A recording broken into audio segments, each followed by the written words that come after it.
வணக்கம். பாம்பேலேருந்து எப்போ வந்தீங்க? பாம்பேக்கு போயிட்டு 3 வருஷம் கழிச்சு இப்போதான்ப்பா வந்தேன். அண்ணி பிள்ளைகளெல்லாம் நல்லா இருக்காங்களா? அவங்களுக்கு என்ன அமோகமாக இருக்காங்க. ரொம்ப சந்தோஷம். சரி சரி. வந்ததுலேருந்து ஊரு பூரா ஓம் பேச்சாவே கிடக்காப்பா. அப்படி என்ன விசேஷம் அப்படின்னு பார்த்தா 2-3 வருஷத்தில் மிகப்பெரிய கோடீஸ்வரன் ஆகிட்டியாம்ல. ஐயா ஐயான்னு சொன்னால் உங்களுக்கு கோவம் வரும். மச்சான், எதை செஞ்சாலும் புத்தியோட செய்யணும், கூரோட செய்யணும். அப்படி செஞ்சிட்டோன்னு வைங்க, நமக்கு எல்லாம் ஒர்க் அவுட் ஆகும்.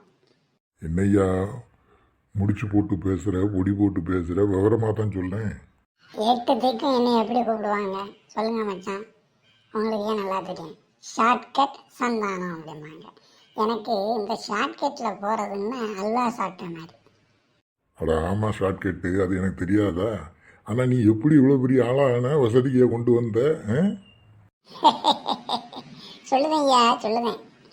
சொல்லுப்பா சொல்லு. Hello mister shortcut Santhanam. யார் அது? வண்டியில் நாங்கள் 2 பேர் தான் இருக்கோம். புதுசாக ஒரு குரல் கேட்கு. நீங்கள் யாருன்னு நான் தெரிஞ்சுக்கலாமா? தாராளமா. உன் கதை நடந்துக்கிட்டு இருக்கே, அதை பார்த்துக்கிட்டு இருக்க ஆடியன்ஸில் ஒருத்தன் ஐயா. நீ இவரை மச்சாங்க, இவர் பொண்டாட்டி அண்ணிங்க, அது என்ன அர்த்தம்? ஓ அதுவா? இவர் எனக்கு தாய் மாமன் மகன், இவர் ஒய்ஃபு எனக்கு அத்தை மக. அப்போ நான் இவரை மச்சான்னு அவங்கள அண்ணின்னு தானே சொல்லணும். எப்படி இவரை கட்டிக்கிட்டதுனால நான் அவங்கள அக்கான்னு சொல்ல முடியுமா? இன்னையா கூறுகிட்ட கேள்வி கேட்க? இதான் உண்மை. ஓ அப்படியா? சாரி, இப்போ தெளிவாயிட்டு. மூடிக்கிட்டு போ. அப்போ நம்ம வரும்போது அந்த காரு, இப்போ இந்த காரா? மாப்பிள்ள எத்தனை காரு தான் வச்சிருக்கியோ? யாரு கணக்கு பார்த்தா ஒரு 5-6 கார் இருக்கு மச்சானோ. இடங்கொக்கா மாக்க எவ்வளோ பெரிய வளர்ச்சி. அந்த சீக்கிரட்டை சொல்லும் ஐயா, எப்படி இவ்வளோ பெரிய பணக்காரரான? சொல்லுதேன். ஹலோ டார்லிங், என்ன விஷயம் சொல்லு. மத்தியானம் சாப்பாட்டுக்கு நான் வந்துடுறேன். ஆமாம். என்னது உனக்கு வாங்கிட்டு வரணுமா? என்ன வேணும்? மட்டன் பிரியாணியா? வாங்கிட்டு வரேன். சிக்கன் வீட்டில் எடுத்து வச்சிருக்கு, மட்டனும் சாப்பிடணுமாங்க. வாங்கிட்டு வரேன். Don't worry. மாப்பிள்ள எனக்கு ஹார்ட் அட்டாக்கே வந்துடும் போல மாப்பிள்ள. Don't worry, be happy. ஷாக்லேருந்து வெளியே வாங்க. வந்துட்டேன். சஸ்பென்ஸ் வைக்காம உங்க கதையை சீக்கிரம் சொல்லுவோம். தேங்காயை உடைச்ச மாதிரி பட்டுன்னு சொல்லி விடுதேன். டிவி சீரியல் கணக்கா உங்க கதையை எடுத்துக்கிட்டே போறேன் மாப்பிள்ள. சீக்கிரம் உங்க கதையை சொல்லும். அந்த சுவராசியத்தை கேட்கணும்னு ஆசையா இருக்கு. எனக்கு தாங்க முடியல சஸ்பென்ஸ். சொல்லுறேன். ஏன் சஸ்பென்ஸ் தாங்க முடியல? சுவராசியத்தை சொல்லுதேன். அதாவது ஒரு 4 வருஷத்துக்கு முன்னாடி நானும் என் ஃப்ரெண்டு கோவிந்தனும் ஒரு சாமியாரை பார்க்க போனோம். அந்த சாமியார்கிட்ட என் ஃப்ரெண்டு கேட்டால் நான் கோடீஸ்வரன் ஆகணும், அதுக்கு ஸ்ரீதேவி மந்திரம் சொல்லுங்கள் சாமி அப்படின்னா. அவர் ஸ்ரீதேவி மந்திரம் சொன்னார். அதை வாங்கிக்கிட்டு போயிட்டான். நான் பக்கத்தில் உட்காந்துருந்தேன். உனக்கு என்னப்பா வேணும்னு கேட்டார். நான் அப்படி யோசிச்சுட்டு ஒரு முடிவு எடுத்தேன். சாமி, என் ஃப்ரெண்டுக்கு ஸ்ரீதேவி மந்திரம் சொல்லிட்டீங்க, எனக்கு இந்த மூதேவி மந்திரத்தை சொல்லுங்கன்னு. சாமி சாக்காயிட்டாரு. என்னடா உனக்கு புத்தி கிட்டி வேதளிச்சு போச்சா?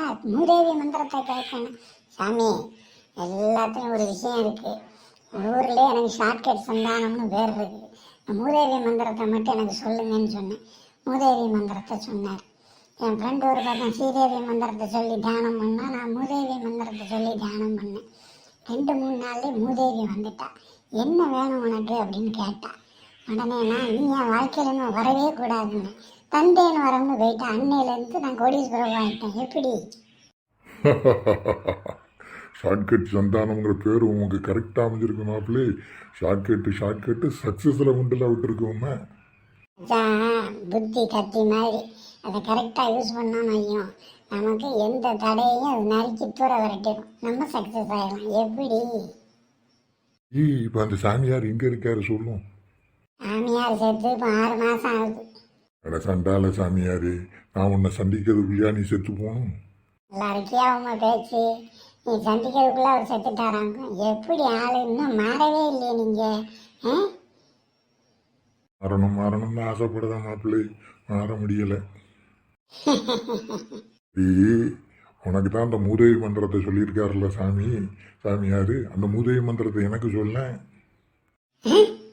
என்னடா இது, கூட வந்துக்கிட்டு இருந்த மாப்பிள்ளை ஆளை காணும், பிழைக்க தெரிஞ்ச ஆள் தான். மந்திரத்தை கேட்டவொன்னே மாயமாக மறந்துட்டானே. சே.